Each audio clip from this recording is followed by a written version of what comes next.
빠졌더라. 3년을 가르쳐도 이 지랄이면 얼마를 더 여기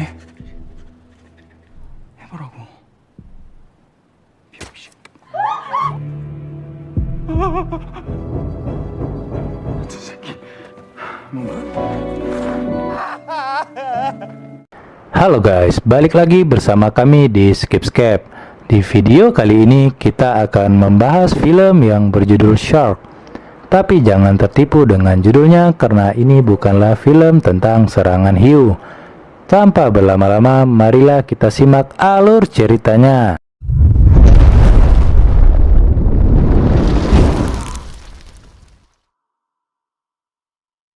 Film dimulai di mana seorang pria yang bernama Jung Dong Yun terlibat kasus pembunuhan atas 3 orang perampok yang melukai ibu dan adiknya. Jung Dong Yun adalah seorang atlet judo tingkat nasional di Korea, di mana dia harus merelakan karirnya karena kasus tersebut dan dijatuhi hukuman penjara. Jung Dong Yun bukanlah aktor utama di film ini, bintangnya adalah pria ini. Namanya Cha Wong Sol.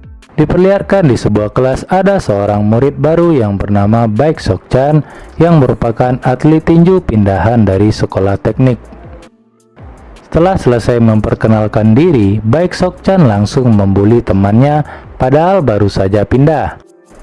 Mungkin untuk menunjukkan kemampuannya di depan sekolah barunya. Parahnya dia tidak pandang bulu, baik pria maupun wanita tetap juga dihajar. 난 여자도 패는데 가서 말해. 와서 또 말하라고. Cha Wong Sol awalnya takut kepada Baek Sok Chan karena dia sering dibully olehnya sewaktu SMP. Dia pun memberanikan diri untuk menolong teman ceweknya itu, tapi malah dia dipukuli. 말을 더 해야 돼. 새끼야.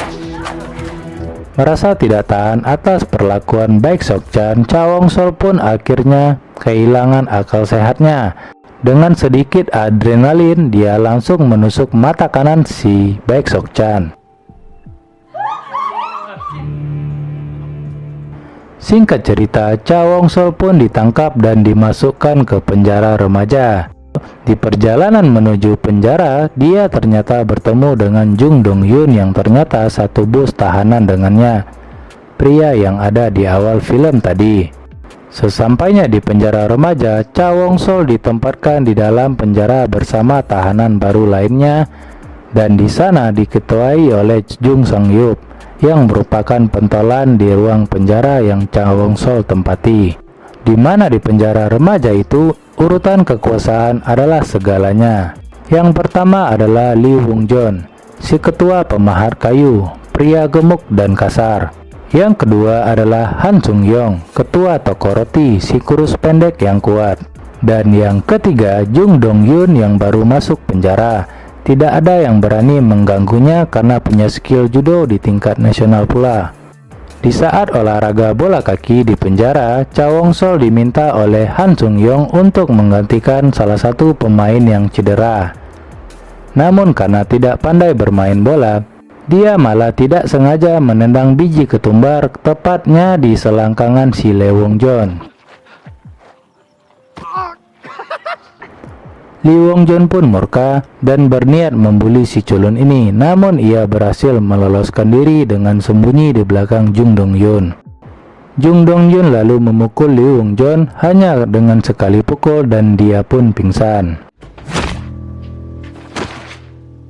Singkat cerita, si culun didatangi oleh Baek Sok Chan dalam rangka kunjungan penjara dan mengatakan akan menghabisi si culun setelah dia keluar dari penjara remaja.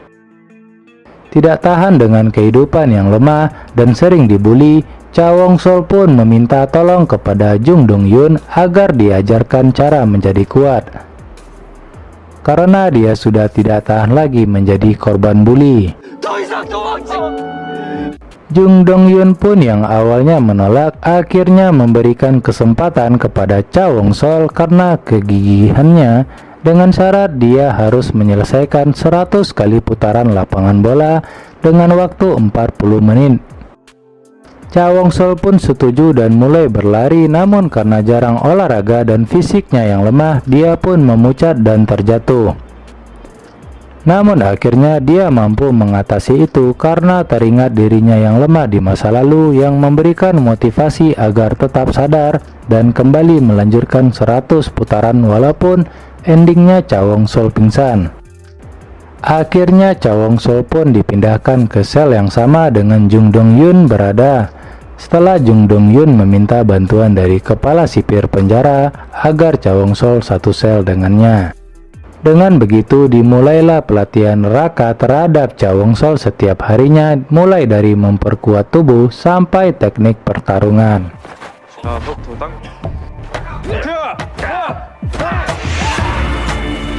Di sisi lain, Baek Seok-chan yang direkrut oleh mafia di sana karena keterampilannya dalam berkelahi dan menjadi kuat dan sadis daripada sebelumnya. Selesai melakukan training camp bersama Jung Dong-hyun, Cha Wong-sol ditantang oleh Lee Wung-jeon, si ketua pemahat kayu. Awalnya ia ragu, namun setelah meminta pendapat dari Jung Dong-hyun, Cha Wong-sol pun menerima tantangan itu. Malam pertarungan pun tiba. Cha Wong-sol yang sudah mulai terlatih memberikan pukulan pertama kepada lawannya yang membuat mereka menyaksikannya terkejut.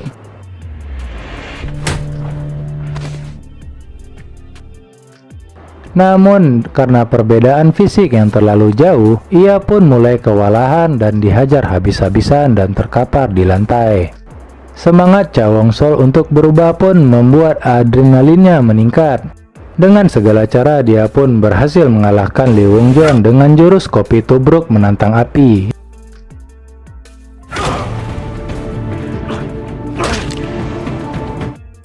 yaitu jurus menggunakan kepala yang dibentur-benturkan kepada lawan. Selanjutnya giliran Han Sun-young, si ketua toko roti, lebih tepatnya Sari Roti, yang menantang Cha Wong-sol. Cha Wong-sol yang sudah pede pun menyanggupi tantangan itu saat itu juga, walaupun Han Sun-young memberikannya waktu 5 hari untuk meningkatkan kekuatannya. Si culun itu pun langsung kalah dan Han Sun-young mengatakan jangan meremehkannya karena skillmu itu bukan apa-apa, katanya. Singkat cerita, tibalah saatnya Jung Dong-hyun untuk pergi meninggalkan penjara remaja untuk pindah ke penjara orang dewasa. Kesedihan pun tidak dapat ditahan lagi oleh Cha Wong-sol karena Jung Dong-hyun akan pergi meninggalkannya. Namun Jung Dong-hyun mengatakan saat ini akan tiba dan dia tidak bisa selamanya menjaga Cha Wong-sol. Jung Dong-hyun pun pergi meninggalkan penjara remaja diiringi dengan tangisan pilu si culun serta diiringi sebuah lagu mellow yang menambah lebaynya film ini. Singkat cerita, pertarungan antara Cha Wong-sol dan Han Sun-young pun tiba, di mana Han Sun-young memiliki kemampuan kaki maut dan langkah 1000 serta lempar batu sembunyi tangan. Cha Wong-sol yang sangat kewalahan di sana dan lagi-lagi dihajar habis-habisan sampai staminanya terkuras dan lututnya kering. Namun seperti biasa, aktor utama menangnya belakangan. Cha Wong-sol pun menyerang secara sistematis dan kualitatif kaki Han Sun-young yang menjadi senjata utamanya dan diakhiri dengan kuncian judo yang membuat lawannya menyerah karena kehabisan nafas. Akhirnya Cha Wong-sol pun berhasil mengakhiri sistem peringkat di penjara itu dan mereka pun berdamai dan berjanji tidak akan berkelahi lagi. Sehingga dimulailah kehidupan di penjara yang damai, aman, sejahtera selamanya. Akhirnya saat yang ditunggu pun tiba. Cha Wong-sol yang sudah menjadi yang terkuat di penjara remaja akhirnya mengakhiri masa hukumannya dan dibebaskan. Baru sebentar saja menghirup udara segar dan menikmati sirup marjan, dia pun didatangi oleh Baek Seok-chan yang sedang menggunakan baju ala-ala Korea dengan motif macan. Baek Seok-chan ingin balas dendam akibat matanya dicongkel dengan pulpen oleh Cha Wong-sol di hari pertama dia pindah sekolah waktu itu. Tanpa basa-basi, Cha Wong-sol pun menerima tantangannya dan pertarungan pun dimulai.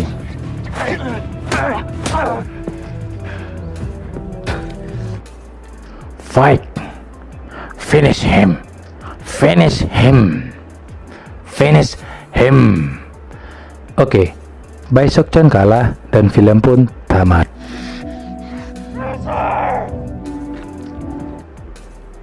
Kesimpulan yang bisa kita kutip dari film ini adalah janganlah membuang sampah sembarangan.